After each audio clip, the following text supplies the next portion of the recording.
Trading Tamil நண்பர்கள் அனைவருக்கும் வணக்கம். நம்மளோட சேனலில் பார்த்தீங்கன்னா Nifty, bank Nifty, Nifty, Sensex இப்படி எல்லாத்துக்குமான சப்போர்ட் அண்ட் ரெசிஸ்டன்ஸ் டெய்லி வீடியோவாக பதிவிட்டு வந்துட்டு இருக்கும். அப்படி இருக்கும்போது லாஸ்ட் டே நேற்று சொன்ன சப்போர்ட் அண்ட் ரெசிஸ்டன்ஸ் எப்படி ஒர்க் ஆயிருந்தது, நாளைக்கான நிஃப்டி எக்ஸ்பிரிக்கான சப்போர்ட் அண்ட் ரெசிஸ்டன்ஸ், அதாவது மந்த்லி எக்ஸ்பிரிக்கான சப்போர்ட் அண்ட் ரெசிஸ்டன்ஸ் என்னன்றதை இந்த வீடியோவில் தெளிவாக பார்ப்போம். இப்போ நிஃப்டி பார்த்தீங்க அப்படின்னா கிட்டத்தட்ட வந்து 25,900 சப்போர்ட் ரேஞ்சை எடுத்துக்கிட்டு மேலே போயிருக்கு. கிட்டத்தட்ட 26,013 ரேஞ்சுக்கு போயிருக்கு. நான் நேற்றே சொல்லியிருந்தேன் 26,000 பிரேக் அவுட் பண்ணுதுன்னா ஒரு கரெக்ஷன் வந்துட்டு திருப்பி பிரேக் அவுட் பண்ணுது, மறுபடியும் போகுது மேலே அப்படின்னா கண்டிப்பாக நல்ல மேலே போகிறதுக்கான வாய்ப்புகள் இருக்குது. 200 பாயிண்ட்ஸ் போகிறதுக்கான வாய்ப்புகள் இருக்குது. ஒன்ஸ் இந்த 25,900 கீழே வருது, க்ளோஸ் அண்ட் கிராஸ் பண்ணிட்டு ஒரு கரெக்ஷன் வந்துட்டு திரும்புது அப்படின்னா அதுலேருந்து 200 பாயிண்ட்ஸ் ஆனால் 25,700 வரதுக்கான வாய்ப்புகள் இருக்குன்றத நேற்று வீடியோவில் சொல்லியிருந்தோம். இப்போ இந்த 25,000 பிரேக் அவுட் பண்ணி க்ளோஸ் அண்ட் கிராஸ் பண்ணியிருக்கு. இன்னைக்கு மார்க்கெட் ப்ரீ மார்க்கெட் முடிஞ்சது, போஸ்ட் மார்க்கெட் முடிஞ்சதுமே பார்த்தீங்க அப்படின்னா 26,000 மேலே தான் வந்து க்ளோஸ் பண்ணியிருக்காங்க 4 பாயிண்ட். இப்போ நாளைக்கு நம்ம பார்க்க வேண்டியது என்ன அப்படின்னு பார்த்தீங்கன்னா 26,000 ஒரு கரெக்ஷன் வச்சு இந்த டோஜி கேண்டில் வச்சிருக்கு பார்த்தீங்களா, இதுக்கு மேலே இன்னைக்கு ஹைக்கு மேலே, இன்னைக்கு டேயோட ஹைக்கு மேலே 26,030 மேலே போகுது அப்படின்னா கண்டிப்பாக 26,183 ரேஞ்ச் அடுத்த ரெசிஸ்டன்ட் ரேஞ்ச் போகிறதுக்கான வாய்ப்புகள் இருக்குது. ஒன்ஸ் அதே மாதிரி இந்த 26,000 கீழே வருது அப்படின்னா 25,900 வந்துடும். ஓகேங்களா, ஸோ அதுக்கும் கீழே வருது அப்படின்னா 25,700 தான் அடுத்த சப்போர்ட்டாக இருக்குது. ஓகேங்களா, ஸோ இதுதான் வந்து நிஃப்டிக்கான சப்போர்ட் அண்ட் ரெசிஸ்டன்ஸ் நாளைக்கு. ஓகேங்களா, ஃபர்தர் அப்டேட் எல்லாமே வந்து நம்ம டெலகிராம் குரூப்பில் தான் கொடுக்க போகிறோம். ஸோ நான் டெலகிராம் குரூப்போட லிங்க்கை நான் டிஸ்கிரிப்ஷனில் தந்திருக்கேன், மறக்காம கிளிக் பண்ணி ஜாயின் பண்ணிக்கங்க. ஃப்ரீ தான். ஓகேங்களா, மார்க்கெட் அவர்ஸில் இருக்கிற மார்க்கெட் அப்டேட்ஸ் எல்லாமே இதெல்லாம் கொடுத்துட்ருக்கோம். இன்னொரு விஷயம் என்னன்னு பார்த்தீங்கன்னா நம்ம வந்து டெலகிராம் குரூப்பில் வந்து நம்மளோட அப்டேட் எல்லாமே கொடுத்துட்ருப்போம். நம்ம வந்து டிமெட் அக்கௌண்ட் ஓப்பன் பண்ணுறதுக்கும் வந்து நம்ம வந்து ரெஃபர் பண்ணிக்கிட்டு இருக்கோம் அலைஸ் ப்ளூன்றதை. ஸோ இவங்க பார்த்தீங்கன்னா ஃப்ரீ ஆனுவல் மெயின்டெனன்ஸ் சார்ஜ் வந்து இது பண்ணுறாங்க. அதுதான் ஒரு 500 rupees வந்து உங்களுக்கு வந்து ஃப்ரீயாகவே வந்து அவங்க வந்து ஆனுவல் மெயின்டெனன்ஸ் சார்ஜ் வந்து அவங்களே வந்து கொடுத்துட்றாங்க. இன்னொரு விஷயம் பார்த்தீங்கன்னா 15 நிமிஷத்தில் அக்கௌண்ட் ஓப்பன் பண்ணி கொடுத்துறாங்க. நம்ம லிங்க் மூலியமாக போனீங்கன்னா 15 நிமிஷத்தில் அக்கௌண்ட் ஓப்பன் பண்ணி கொடுத்துறாங்க. நீங்கள் ரொம்பவே கம்மியான ப்ரோக்கரேஜ். ஓகேங்களா, ஸோ ரொம்பவே கம்மியான ப்ரோக்கரேஜ் மற்ற ஆப்லாம் கம்பேர் பண்ணுற காட்டிலும். நான் டிஸ்கிரிப்ஷனில் லிங்க் கொடுக்குறேன், அக்கௌண்ட் ஓப்பன் பண்ணிட்டு ட்ரேட் பண்ணுங்கள். உங்களுக்கு கன்வீனியண்ட்டாக இருந்தது அப்படின்னா கண்டினியூ பண்ணுங்கள், இல்லைனா ஒன்றும் பிரச்சனை இல்லை. ஓகேங்களா, ஸோ அதனால் வந்து ஜஸ்ட் அது அக்கௌண்ட் ஓப்பன் பண்ணிட்டு டெஸ்ட் பண்ணி பாருங்கள். ஓகேங்களா, சரி ஓகே. நெக்ஸ்ட் பார்த்தீங்க அப்படின்னா பேங்க் நிஃப்டியை பொறுத்தளவுக்கு நான் சொன்னேன் இந்த ட்ரெண்ட் லைனை வந்து நீங்கள் ஃபாலோ பண்ணிக்கிங்க. ஸோ இந்த ட்ரெண்ட் லைனை வந்து டச் பண்ணிவிட்டு திரும்புது அப்படின்னா 54,400 இமிடியேட் ரெசிஸ்டண்ட்டு, அதுலேருந்து மேலே போகுதுன்னா 55,000 தான் அடுத்த ரெசிஸ்டண்ட். அதுக்கு மேலே பார்த்தீங்கன்னா 55,127 அடுத்த ரெசிஸ்டண்ட்டாக இருக்கும்னு சொல்லியிருந்தேன். ஒன்ஸ் இந்த ட்ரெண்ட் லைனை பிரேக் அவுட் பண்ணி கீழே வருது அப்படின்னா அது கிட்டத்தட்ட 53,800 கீழே வருது அப்படின்னா அதுலேருந்து கீழே சப்போர்ட்னு பார்த்தீங்கன்னா 53,000 தான் மேக்ஸிமம் சப்போர்ட்டு. கீழே ஒரு 1000 பாயிண்ட் இல்லைன்னா மேலே ஒரு 1000 பாயிண்ட் போகுன்றதான் நான் சொல்லியிருந்தேன்.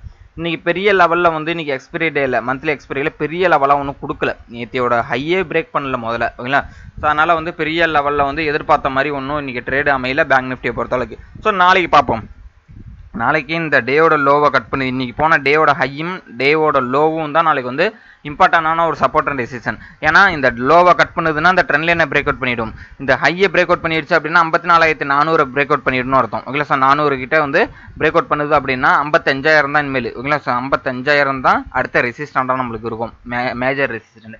அதனால் வந்து நாளைக்கு பாருங்கள், இந்த டேயோட ஹையை பிரேக் அவுட் பண்ணுது 54,400 கரெக்ஷன் ஆகி கரெக்டாக ரீடெஸ்ட் பண்ணிட்டு பிரேக் அவுட் பண்ணிடுச்சு அப்படின்னா 55,000 போகிறதுக்கான வாய்ப்புகள் இருக்குது.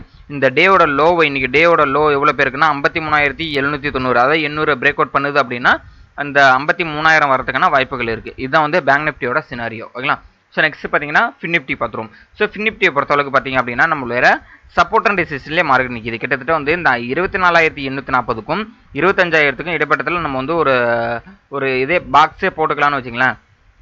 ஏன்னா இதுதான் வந்து நம்மளுக்கு வந்து ஒரு ஜோன் மாதிரி. இந்த 24,839ன்றது நம்மளுக்கு வந்து ஃபிபோனசியோட லெவலு. ஸோ 25,000ன்றது மேஜர் லெவலு. நாளைக்கு நான் இந்த இடத்துல ஆரோ மார்க் போட்டுறோம் பார்த்தீங்களா, இந்த 25,000க்கு மேலே போகுது அப்படின்னா 25,384. அதே மாதிரி இந்த 24,840 கீழே வருது அப்படின்னா 24,550. இதுதான் வந்து நாளைக்கு வந்து நம்ம வந்து எடுக்கக்கூடிய சப்போர்ட் அண்ட் ரெசிஸ்டன்ஸ். இன்னைக்கு போன டேவும் டேவோட ஹையும் இன்னைக்கு போன டேவோட லோவும் தான் நம்மளுக்கு சப்போர்ட் அண்ட் ரெசிஸ்டண்டாக இருக்க போகுது. ஓகேங்களா, ஸோ ஃபர்தர் அப்டேட் எல்லாமே டெலகிராம் குரூப்பில் கொடுத்துரும். ஸோ ஃபைனலாக பார்த்தீங்கன்னா மிட் கேப் நிஃப்டி ரொம்பவே பர்ஃபெக்டாக நம்மளோட ஃபிபோனசியில் ஒர்க் ஆகிட்டு இருக்கு டெய்லியுமே. இந்த நேத்தியே சொல்லியிருந்தேன் 13,300 வந்து பிரேக் அவுட் பண்ணிடுச்சு அப்படின்னா 13,400 போகும். இல்லை அப்படின்னா கீழே வரும், சப்போர்ட் எடுக்க 13,172 இடத்துக்கு சப்போர்ட் எடுக்க வரும்ன்றதை நேற்றே சொல்லியிருந்தேன். இப்போ ரெண்டுமே இந்த இடத்துல பாருங்கள், ரெசிஸ்டன்ட் எடுத்துகிட்டு கீழே தான் வந்திருக்கு. இந்த இடத்துல கன்சல்டேஷன் தான் அதுக்கப்புறம் கரெக்டாக 1 ஹவர்லேயே மார்க்கெட்டை முடிச்சிட்டாங்க. 1 ஹவருக்குள்ளேயே தான் இருக்குது, 1 ஹவரையும் பிரேக் அவுட்டும் பண்ணல. ஓகேங்களா? இந்த 1 ஹவரை பிரேக் அவுட் பண்ணுதுன்னா 13,172க்கு வந்திருக்கும். அதேமாதிரி 1 ஹவர் ஹையை பிரேக் அவுட் பண்ணுது அப்படின்னா 13,400க்கு போயிருக்கும். ரெண்டுமே நடக்கல. நாளைக்கு இந்த 1 ஹவரை வந்து ஃபஸ்ட்டு 1 ஹவரை இன்னைக்கு கேண்டிலில் வந்து அதுதான் வந்து டேயோட ஹையும் டேயோட லோவும். எது பிரேக் அவுட் பண்ணாலும் நம்மளோட அடுத்த சப்போர்ட் அண்ட் ரெசிஸ்டன்ஸ்க்கு கண்டிப்பாக போகிறதுக்கான வாய்ப்புகள் இருக்குது. ஸோ 13,172க்கும் கீழே வருது அப்படின்னா 13,064 தான் அடுத்த சப்போர்ட் ரேஞ்ச் ஆகிருக்கு. அதேமாதிரி 13,300 பிரேக் அவுட் பண்ணி மேலே போகுதுன்னா 13,400ன்றது அடுத்த ரெசிஸ்டண்டாகவும், 13,500ன்றது அடுத்த மேஜர் ரெசிஸ்டண்டாகவும், அடுத்த 13,602ன்றது தான் அடுத்த மேஜர் ரெசிஸ்டண்டாகவும் இருக்குது. ஸோ ஆல் டைம் ஹையை வந்து 13,407ன்ற ரேஞ்சு தான் நம்மளுக்கு வந்து ஆல் டைம் ஹை. ஸோ இதை பிரேக் அவுட் பண்ணிச்சுன்னா அடுத்த ஒரு 100 பாயிண்ட்ஸ் ரேலி கொடுக்கறதுக்கான வாய்ப்புகள் இருக்குது மிட் கேப் நிஃப்டியை பொறுத்தளவுக்கு. ஓகேங்களா? ஸோ எல்லா செக்டர், அதாவது எல்லா இண்டெக்ஸ் நிஃப்டி பேங்க் நிஃப்டி கீழே விழுந்தாலும் மிட் கேப் நிஃப்டி ஸ்ட்ராங்காக முட்டு கொடுத்துட்டு தான் இருந்தது நேற்றுக்குமே. ஓகேங்களா? ஸோ அதனால தான் வந்து 13,300 பிரேக் அவுட் பண்ணிச்சுன்னா ஒரு 100 பாயிண்ட்ஸ் வந்து ரேலி கொடுக்கும். ஸோ இதையும் பிரேக் அவுட் பண்ணுது அப்படின்னா அடுத்த லெவலான நம்மளுக்கு வந்து 13,500 தான் போகும். ஓகேங்களா? ஸோ ஃபஸ்ட்டு இந்த 13,300 பிரேக் அவுட் பண்ணுதுன்னா 13,400, 13,172 பிரேக் அவுட் பண்ணுதுன்னா 13,064. எப்படி பார்த்தாலும் நம்மளுக்கு வந்து ஒரு 100லேருந்து 110 பாயிண்ட்ஸ் வந்து நம்மளுக்கு வந்து ப்ராஃபிட் கிடைக்கிறதுக்கான வாய்ப்புகள் இருக்குது மிட் கேப் நிஃப்டியை பொறுத்தளவுக்கு. ஓகே சார், கண்டிப்பாக இந்த லெவல்ஸ் எல்லாமே உங்களுக்கு யூஸ்ஃபுல்லாக இருக்குன்னு நம்புறேன். உங்களோட ஃப்ரெண்ட்ஸ் யாராவது ட்ரேட் பண்ணியிருந்தாங்களா இந்த வீடியோ லிங்க் அவங்களுக்கு ஷேர் பண்ணி விடுங்க. உங்களுக்கு வேறு ஏதாவது டவுட் அண்ட் ஃபீட்பேக் இருந்தால் கமெண்ட் பாக்ஸில் தெரிவிங்க. உங்களுக்கு கோர்சஸ், அதாவது கற்றுக்கிட்டு ட்ரேட் பண்ணணும்னு நினைக்கிறவங்களுக்கு வந்து நம்ம கோர்சஸ் கண்டக்ட் பண்ணிட்டு இருக்கோம். இல்லை ரெக்கார்டட் வீடியோ தான். ஸோ எப்போ வேண்டாலும் நீங்கள் வீடியோ பார்த்துக்கலாம், யூடியூப்பில் பார்க்குற மாதிரி. கற்றுக்கிட்டு ட்ரேட் பண்ணணும்னு நினச்சிங்க அப்படின்னா நான் என்னோட காண்டாக்ட் நம்பரை டிஸ்கிரிப்ஷனில் கொடுத்துருக்கேன். ஸோ கிளிக் பண்ணி வாட்ஸ்அப்பில் நம்மளுக்கு வந்து டீட்டெயில் தெரிஞ்சுக்கலாம். ஓகேங்களா? ஸோ மறக்காமல் தேவைப்படுறவங்க வந்து வாட்ஸ்அப்பில் காண்டாக்ட் பண்ணி டீட்டெயில் தெரிஞ்சுக்கலாம். ஸோ கண்டிப்பாக வந்து அடுத்த வீடியோவில் நம்ம செஞ்சுப்போம்.